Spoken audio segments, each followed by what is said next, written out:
Welcome. In our series finale on the events surrounding the Sand Creek Massacre, we focus on the tragic murder of Captain Silas Soule as he attempted to avenge the natives who died at Sand Creek. If you haven't already, I recommend watching our two previous episodes to understand the background and the severity of what Soule was dealing with.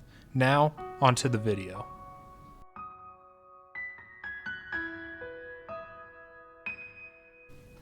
As mentioned in the previous episode, originally John Chivington was viewed as a hero for his actions at Sand Creek because of how he twisted the story to the public. But news begins to sneak out to the public that the events at Sand Creek were not as honorable as they're led to believe. With this new evidence and pressure from Major Wynkoop and others, an official investigation is created into it. When news of this reaches the public though, still brainwashed by Chivington's lies, most were angered by this perceived witch hunt against an acclaimed hero.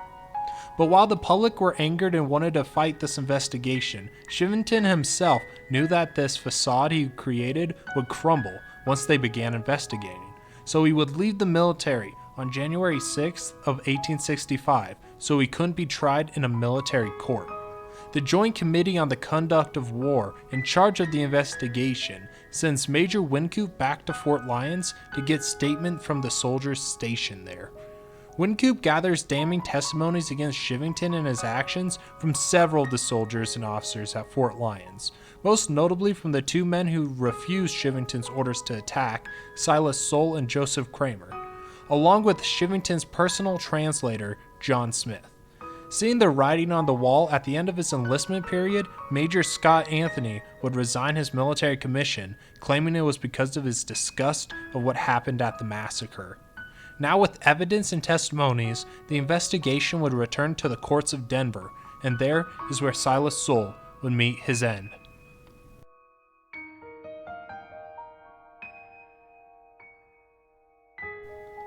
Following the end of his enlistment in the 1st Regiment and being needed as a star witness for Chivington's trials, Silas Soule would join the Denver Provost Guard in January of 1865. Throughout the trials, Silas Soule would be called upon to testify against Chivington and share what he witnessed during the Sand Creek Massacre. His damning evidence described to those investigating that the Indians were under a white flag of truce, that they were unarmed women, children, and elders. He described the brutality and mutilations Chivington's men committed against the dead. He described what truly happened there and the atrocities committed. But doing so made him an enemy of those who supported Chivington. Silas Soule faced countless threats and attempted assaults from these enemies as the investigation went on. But there were some good things to come from his time in Denver. While visiting the famous Coberly's Halfway House Saloon, he would fall in love with Hersa Coberly. On April 1, 1865, then 26-year-old Silas would marry 19-year-old Hersa, pranking their friends and family by marrying on April Fool's Day. But their happy marriage wouldn't last long. 3 weeks later, on April 23rd, while Soule and Hersa were returning home, a drunken disturbance interrupted their night on the corner of 15th and Arapahoe. Going to investigate, Soule would walk straight into a trap, instantly being shot and killed by Private Charles W. Squire and his accomplice William Morrow.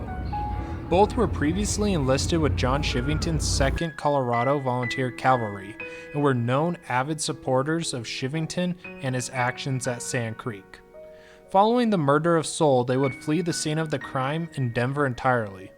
Squire would be tracked down in New Mexico and brought back to Denver for trial. But days before his trial, he would escape from jail with the help of some unknowns and wouldn't be seen again. Many believed that the assassination was ordered by John Chivington, as it was well known that he hated Silas Soule and his damning testimonies.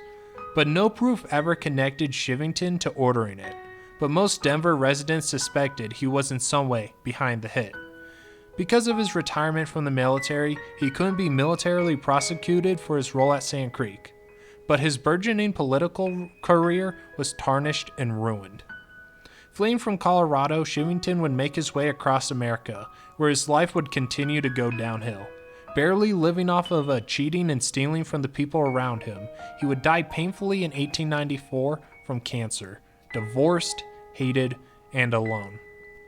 Following the completion of the investigation in July, the committee would accuse Chivington of, quote, having deliberately planned and executed a foul and dastardly massacre, end quote, as well as calling for the removal of the officers from the military for the disgrace they brought to the uniform. And while the committee tried to find justice for the slain natives, many then and now believe they failed. Chivington was never held responsible for his brutal attack, and the men who killed Silas Soule were never tried for the murder of one of the few men trying to find justice. Soule and his role in Sand Creek has been mostly forgotten to history, with the only reminder of his death being a single plaque on the corner of 15th and Arapahoe at the site of his murder. Chivington himself still has a small town named after him in Colorado. This concludes our 3-part series on the events leading up to Sand Creek and what came out of them. It's important for us to never forget the tragedies that occurred because of this stigma and racism, but instead to learn about them and so we can better ourselves for the future. Thank you for watching this series, and stay tuned for more to come to this channel in the future.